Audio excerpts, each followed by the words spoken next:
ओम शांति। 22 मई 2022 के अव्यक्त महावाक्य। पहले एक नज़र मुरली के मुख्य पॉइंट्स पर। आज बाप दादा के 13 फरवरी 1991 के दिन महाशिवरात्रि पर सुनाए गए महावाक्य हैं। बाबा ने कहा, शिव जयंती पर्व को केवल शिवरात्रि ही नहीं लेकिन महाशिवरात्रि कहते हैं, क्योंकि इस अवतरित दिवस पर शिव बाप, ब्रह्मा दादा और सभी ब्राह्मणों ने ये महान व्रत लिया कि हम विश्व को पवित्रता के व्रत से महान व श्रेष्ठ बनाएंगे। तो यह परमात्मा जयंती के व्रत और प्रतिज्ञा का ही फल है जो आज विश्व के कोने कोने में आप होलीएस्ट और हाईएस्ट हीरे चमक रहे हो। भले कहाँ कहाँ अलग कोने में बच्चे चले गए थे, लेकिन बाप ने मिट्टी में छिपे हुए अपने हीरे तुल्य बच्चों को ढूंढ ही लिया। फिर बाप दादा ने तपस्या का अर्थ सुनाया। तपस्या अर्थात एकाग्रता और दृढ़ता। तपस्वी जो भी संकल्प करेंगे वह दृढ़ता से करेंगे। बाबा ने कहा, तुम योगी जीवन वाले हो, केवल 6 या 8 घंटा योग लगाने वाले नहीं हो। इस ज्ञानी योगी जीवन में सहन तो करना ही पड़ता है, लेकिन सहन करते हुए कभी भी मन या बुद्धि में ये हलचल न आए कि यह कब तक होगा। फिर बाबा ने कहा, अभी तक सिर्फ पास हुए हो, फुल पास नहीं हुए। फुल पास होने के लिए सबसे सहज साधन है कि जो भी बात आती है उस बात को बात न समझ पेपर समझो।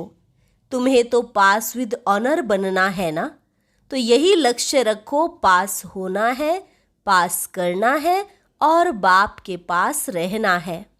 और लास्ट में बाबा ने कहा, तपस्या का एक अर्थ यह भी है, फास्ट पुरुषार्थ कर फर्स्ट जन्म में फर्स्ट नंबर की आत्माओं के साथ राज्य में आना। पहले घर साथ चलना, फिर राज्य में भी ब्रह्मा बाप के साथ आना। और अब सुनते हैं महावाक्यों को विस्तार से। मुरली का सार। विश्व परिवर्तन में तीव्रता लाने का साधन एकाग्रता की शक्ति एवं एक रस स्थिति। बाप दादा ने कहा, आज दूरदेशी बाप अपने दूरदेशी और देशी बच्चों को मिलन मुबारक देने आए हैं। आप सभी भी दूर देश से आए हो, बाप भी दूर देश से आए हैं। बच्चे बाप को मुबारक देने आए हैं और बाप बच्चों को पदम गुणा मुबारक देते हैं। मनाना अर्थात समान बनना। दुनिया में सिर्फ मनाते हैं, लेकिन बाप मनाते अर्थात बनाते हैं। सभी बच्चे चाहे साकार रूप में सम्मुख हो, चाहे आकार रूप में सम्मुख हैं, सब बच्चे विश्व के कोने कोने में बाप की हीरे तुल्य जयंती मना रहे हैं। बाप दादा आकारी रूप में सम्मुख बच्चों को भी हीरे तुल्य जयंती की हीरे तुल्य पद्मा पद्म मुबारक दे रहे हैं। इस महान अवतरित होने की जयंती को आप सभी बच्चे मनाते स्वयं भी हीरे तुल्य बन गए हो। इसको कहा जाता है मनाना अर्थात बनाना। हर एक बच्चे के मस्तक पर पद्मा पदम भाग्यवान बनने का सितारा चमक रहा है। तो मनाते मनाते सदा के लिए भाग्यवान बन गए। ऐसी अलौकिक जयंती सारे कल्प में कोई भी नहीं मनाते हैं। चाहे महान आत्माओं की भी जयंती मनाते हैं, लेकिन वह महान आत्माएं मनाने वालों को महान बनाते नहीं हैं। इस संगम पर ही आप बच्चे परमात्मा जयंती मनाते महान बन जाते हो, श्रेष्ठ ते श्रेष्ठ आत्माएं बन जाते हो। ऐसे हीरे तुल्य जीवन बनाते जो जन्म जन्मांतर हीरे और रत्नों से खेलते रहते। आज का यादगार दिवस सिर्फ बाप का नहीं है, लेकिन बच्चों का भी बर्थडे है, क्योंकि जब बाप अवतरित होते हैं तो बाप के साथ ब्रह्मा दादा भी परिवर्तित आत्मा अवतरित होते हैं। बाप और दादा का साथ साथ अवतरण होता है। सिवाय ब्राह्मणों के बाप दादा स्थापना का यज्ञ रच नहीं सकते। इसलिए बाप दादा और ब्राह्मण बच्चे साथ साथ अवतरित होते हैं।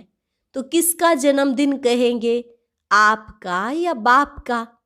आपका भी है ना, तो आप बाप को मुबारक देते और बाप आपको मुबारक देते। शिव जयंती अर्थात परमात्मा जयंती को महाशिवरात्रि क्यों कहते हैं? सिर्फ शिवरात्रि नहीं कहते, लेकिन महाशिवरात्रि कहते हैं क्योंकि इस अवतरित दिवस पर शिव बाप, ब्रह्मा दादा और ब्राह्मणों ने महान संकल्प का व्रत लिया कि विश्व को पवित्रता के व्रत से महान श्रेष्ठ बनाएंगे। विशेष आदि देव ब्रह्मा अपने निमित्त ब्राह्मण आदि बच्चों के साथ इस महान व्रत लेने के निमित्त बने। तो महान बनाने के व्रत लेने का दिव्य दिवस है, इसलिए महाशिवरात्रि कहा जाता है। और आप ब्राह्मण बच्चों ने यह महान व्रत लिया। इसके यादगार स्वरूप में आज तक भी भक्त लोग व्रत रखते हैं। यह महान जयंती प्रतिज्ञा लेने की जयंती है। एक तरफ प्रत्यक्ष होने की जयंती है, दूसरी तरफ प्रतिज्ञा लेने की जयंती है। आदि समय में आप सभी जो भी निमित्त बने, आदि देव के साथ आदि रत्न निकले, उन्हों की प्रतिज्ञा का प्रत्यक्ष फल आप सभी प्रत्यक्ष हुए। देखो कहाँ कहाँ कोनों में चले गए थे, कितने कोने में चले गए, लेकिन बाप ने मिट्टी में छिपे हुए अपने हीरे तुल्य बच्चों को ढूंढ लिया ना। अभी तो विश्व के कोने कोने में आप होलीएस्ट हाईएस्ट हीरे चमक रहे हो। तो यह परमात्मा जयंती के व्रत और प्रतिज्ञा का फल है।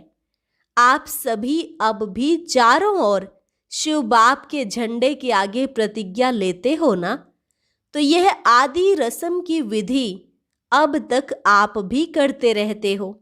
यह परमात्मा जयंती, जिसको शिवरात्रि भी कहते हैं, रात्रि अर्थात अंधकार, अंधकार में जो व्यक्ति व वस्तु जैसी होती है वैसी दिखाई नहीं देती है, होते हुए भी दिखाई नहीं देती। जब बाप अवतरित होते हैं तो आप भी जो आप हैं, जो हैं जैसे हैं, न अपने आप को देख सकते थे, न बाप को देख व जान सकते थे। मैं आत्मा हूँ यह होते हुए भी ज्ञान व अनुभव के नेत्र द्वारा देख नहीं सकते थे।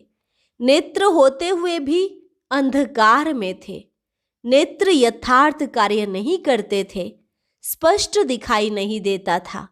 तो आप भी अंधकार में थे ना, अपने को ही नहीं देख सकते थे। इसलिए बाप पहले इस अंधकार को मिटाते हैं।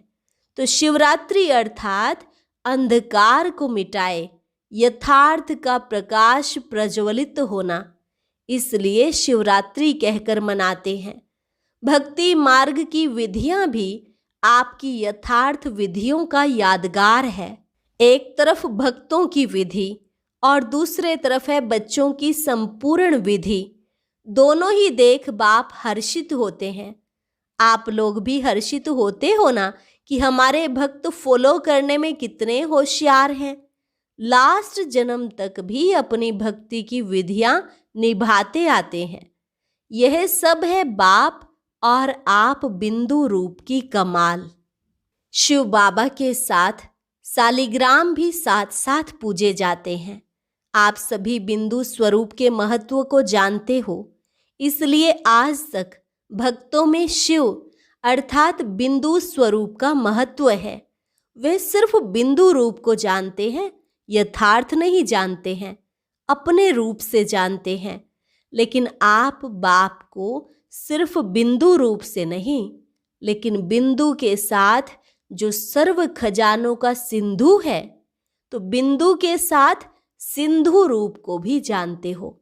दोनों रूप से जाना है ना।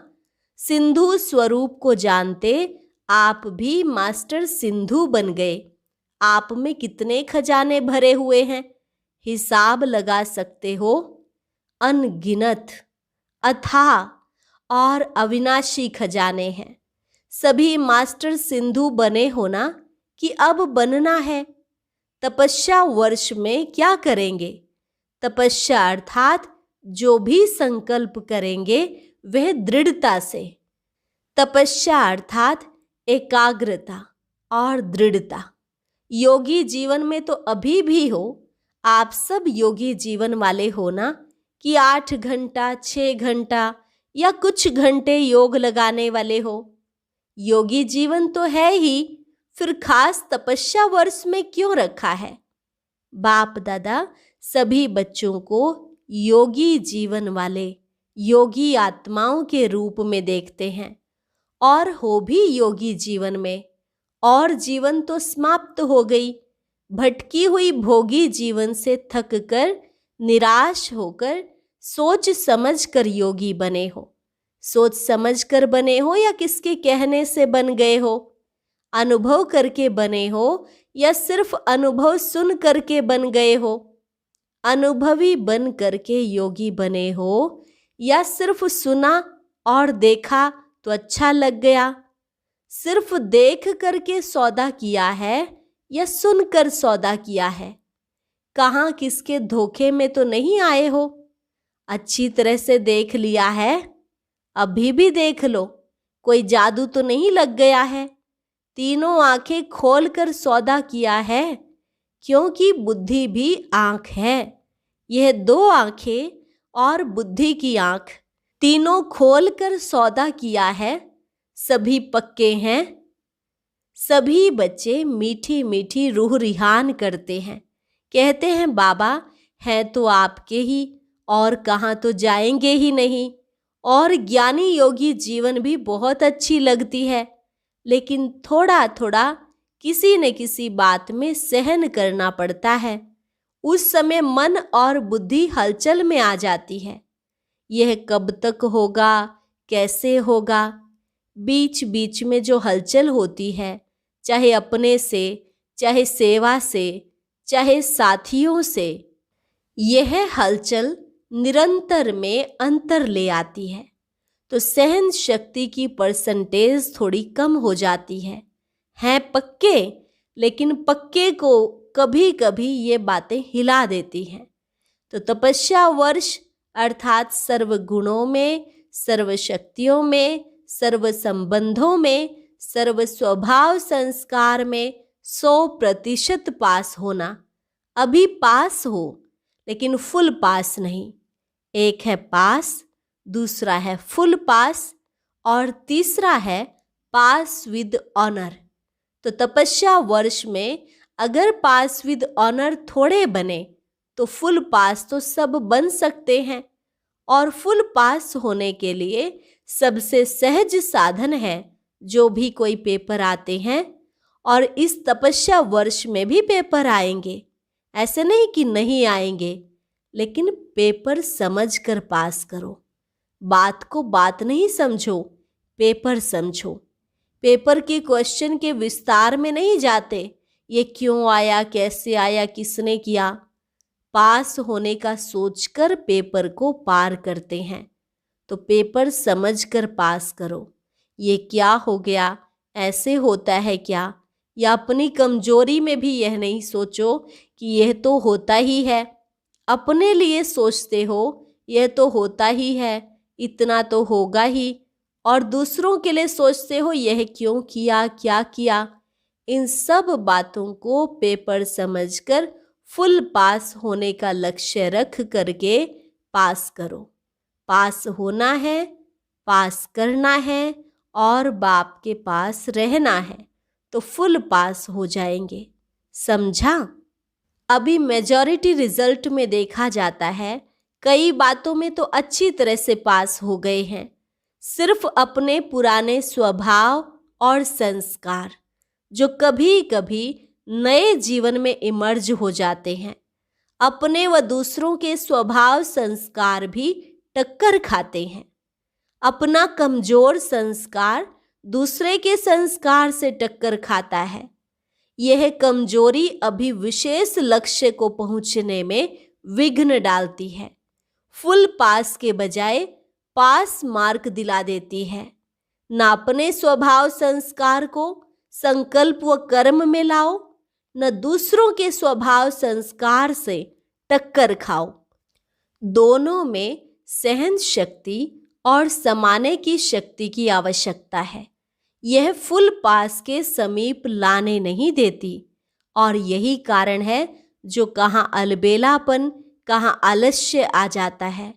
तपस्या वर्ष में मन बुद्धि को एकाग्र करना अर्थात एक ही संकल्प में रहना है कि मुझे फुल पास होना ही है। अगर मन बुद्धि जरा भी विचलित हो तो दृढ़ता से फिर से उसको एकाग्र करो। करना ही है, होना ही है। यह सब जो भी कमजोरियां हैं उनको तपस्या की योग अग्नि में भस्म करो। बाबा पूछते, योग अग्नि प्रज्वलित हो गई है, लगन की अग्नि में अभी भी रहते हो, लेकिन कभी कभी अग्नि थोड़ी सी परसेंटेज में कम हो जाती है। बुझती नहीं है, कम होती है। तेज आग में जो भी चीज डालो तो या तो परिवर्तन या भस्म होगी।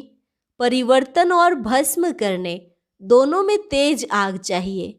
योग अग्नि है। लगन की अग्नि भी जगी हुई है, लेकिन सदा ही तेज रहे, कभी तेज कभी कम नहीं। जैसे यहाँ स्थूल अग्नि में भी अगर कोई चीज अच्छी बनाना चाहते हो और टाइम पर बनाना चाहते हो तो अग्नि को उसी रूप में रखेंगे जो चीज समय पर और अच्छी तरह तैयार हो जाए। अगर बीच में आग बुझ जाए तो समय पर चीज तैयार हो सकेगी? भले तैयार होगी परंतु समय पर नहीं। तो आपकी योग अग्नि भी बीच बीच में ढीली हो जाती है। तो संपन्न बनेंगे लेकिन लास्ट में बनेंगे। लास्ट में संपन्न बनने वालों को फास्ट और फर्स्ट राज्य भाग्य का अधिकार नहीं मिल सकता। आप सभी का लक्ष्य फर्स्ट जन्म में राज्य भाग्य करने का है या दूसरे तीसरे जन्म में आएंगे? पहले जन्म में आना है ना। तपस्या वर्ष अर्थात फास्ट पुरुषार्थ कर फर्स्ट जन्म में फर्स्ट नंबर आत्माओं के साथ राज्य में आना। घर में साथ चलना है ना। फिर राज्य में भी ब्रह्मा बाप के साथ आना है। तो समझा तपस्या वर्ष क्यों रखा है? एकाग्रता की शक्ति को बढ़ाओ। अभी भी न चाहते भी व्यर्थ चल जाता है। व्यर्थ का तरफ कोई कोई समय शुद्ध श्रेष्ठ संकल्प से भारी हो जाता है। तपस्या अर्थात व्यर्थ संकल्प की समाप्ति, क्योंकि यह समाप्ति ही संपूर्णता को लाएगी। समाप्ति के बिना संपूर्णता नहीं आएगी। तो आज के दिन से तपस्या वर्ष आरंभ कर रहे हो। उमंग उत्साह के लिए बाप दादा मुबारक देते हैं। चारों ही सब्जेक्ट में फुल पास होने की मार्क्स लेनी है। ऐसे नहीं समझना कि मेरी 3 सब्जेक्ट तो ठीक हैं, सिर्फ एक में कमी है, फुल पास हो जाएंगे। नहीं, फिर भी पास की लिस्ट में आएंगे। फुल पास अर्थात चारों सब्जेक्ट में फुल मार्क्स हो। सदा हर आत्मा के प्रति कल्याण की भावना, चाहे वह आपकी स्थिति को हिलाने की भी कोशिश करे, लेकिन अकल्याण करने वाले के ऊपर भी कल्याण की भावना, कल्याण की दृष्टि, कल्याण की वृत्ति, कल्याण में कृति, इसको कहा जाता है कल्याणकारी आत्मा। शिव का अर्थ भी कल्याणकारी है ना। तो शिव जयंती अर्थात कल्याणकारी भावना। कल्याण करने वाले के ऊपर कल्याण करना, यह तो अज्ञानी भी करते हैं। अच्छे के साथ अच्छा चलना यह तो सभी जानते हैं, लेकिन अकल्याण के वृत्ति वाले को अपने कल्याण की वृत्ति से परिवर्तन करो या क्षमा करो। परिवर्तन ना भी कर सकते, क्षमा तो कर सकते हो ना। मास्टर क्षमा के सागर तो हो ना। तो आपकी क्षमा उस आत्मा के लिए शिक्षा हो जाएगी। आजकल शिक्षा देने से कोई समझता कोई नहीं समझता।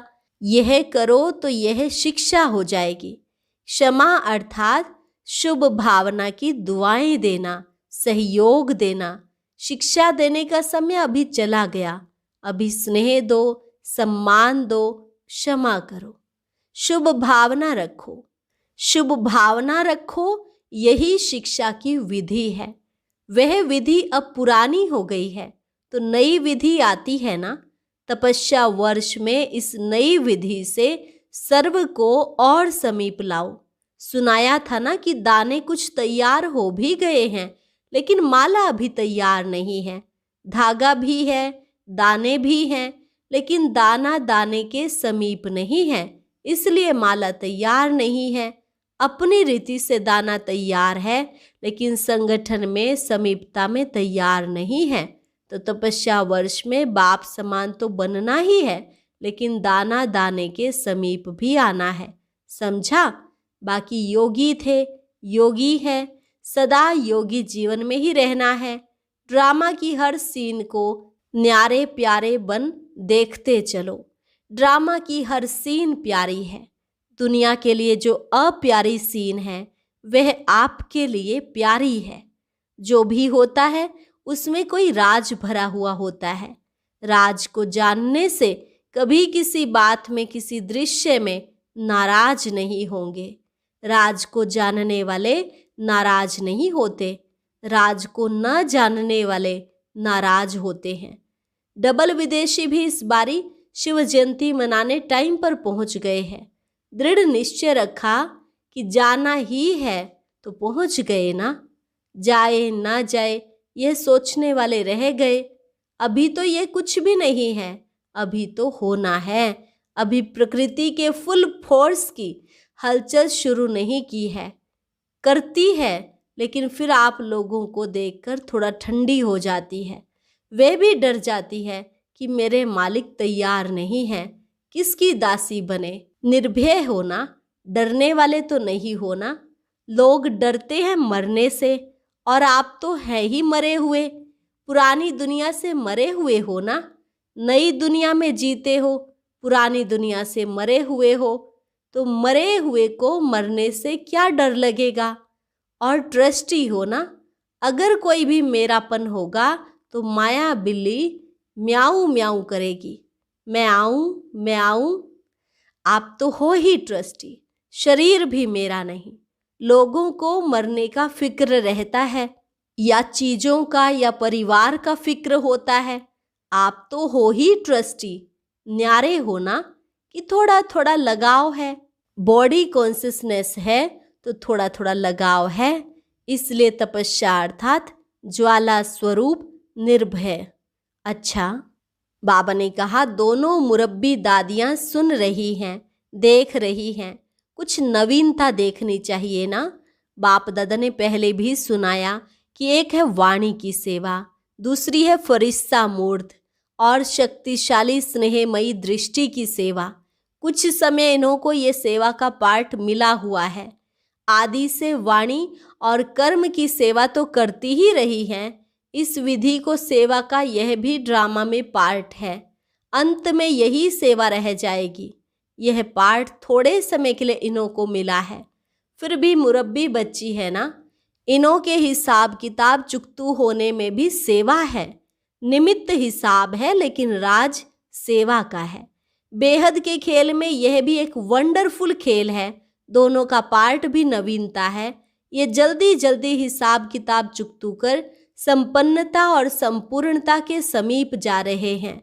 अकेले नहीं जाएंगे, ये कोई नहीं सोचो। हर एक को चुकतू तो करना ही है, लेकिन कोई सिर्फ चुकतू करता है, कोई चुकतू करते भी सेवा करते हैं। सारे विजयी बन गए हो ना। सबकी दुआओं की दवा भी सूली से कांटा बना देती है। हिसाब किताब के प्रभाव में नहीं आई, दोनों ठीक हो गए हैं। सिर्फ परहेज में है, रेस्ट भी परहेज है। जैसे खाने में परहेज होती है, ये फिर चलने फिरने बोलने की परहेज है। स्नेह क्या नहीं कर सकता। कहावत है, स्नेह पत्थर को पानी कर सकता है तो ये बीमारी नहीं बदल सकता है। बदल तो गई ना, हार्ट की बीमारी बदल गई, पत्थर से पानी तो हो गया। तो यह आप सबका प्यार है। बाकी अब सिर्फ पानी रह गया है, पत्थर खत्म हो गया है। रेस्ट में रहने से दोनों के चेहरे चमक गए हैं। परिवार का प्यार भी बहुत मदद देता है। अच्छा, चारों ओर के सर्व विश्व कल्याण की श्रेष्ठ भावना रखने वाले, चारों ओर के ऐसे दृढ़ संकल्प करने वाले, तपस्या द्वारा स्वयं को विश्व को परिवर्तन करने वाले, एकाग्रता की शक्ति से एक रस तीव्र स्थिति में रहने वाले, ऐसे तपस्वी आत्माओं को, स्नेही आत्माओं को, सदा बाप के साथ रहने वाली आत्माओं को, सदा भिन्न भिन्न विधि से सेवा में साथी रहने वाले बच्चों को महापरमात्मा जयंती की मुबारक और याद प्यार स्वीकार हो। और साथ साथ नमस्ते। रूहानी बच्चों की रूहानी बाप दादा को नमस्ते नमस्ते, गुड मॉर्निंग। वरदान, समय और परिस्थिति प्रमाण। अपनी श्रेष्ठ स्थिति बनाने वाले अष्ट शक्ति संपन्न भव। समय और परिस्थिति प्रमाण, अपनी श्रेष्ठ स्थिति बनाने वाले अष्ट शक्ति संपन्न भव। जो बच्चे अष्ट शक्तियों से संपन्न हैं वो हर कर्म में समय प्रमाण, परिस्थिति प्रमाण, हर शक्ति को कार्य में लगाते हैं। उन्हें अष्ट शक्तियाँ इष्ट और अष्ट रत्न बना देती हैं। ऐसे अष्ट शक्ति संपन्न आत्माएं जैसा समय, जैसी परिस्थिति, वैसी स्थिति सहज बना लेती हैं। उनके हर कदम में सफलता समाई रहती है। कोई भी परिस्थिति उन्हें श्रेष्ठ स्थिति से नीचे ऊपर नहीं उतार सकती। स्लोगन, जो कर्म हम करेंगे हमें देख और करेंगे। यह स्लोगन सदा स्मृति में रखो तो कर्म श्रेष्ठ हो जाएंगे। जो कर्म हम करेंगे हमें देख और करेंगे। यह स्लोगन सदा स्मृति में रहे तो कर्म श्रेष्ठ हो जाएंगे। अच्छा, और अब सुनते हैं आज का अव्यक्त ज्ञान मोती। ये एक बहुत संस्कारितापूर्ण वीडियो है, जरूर देखें, कोई भी मिस ना करे।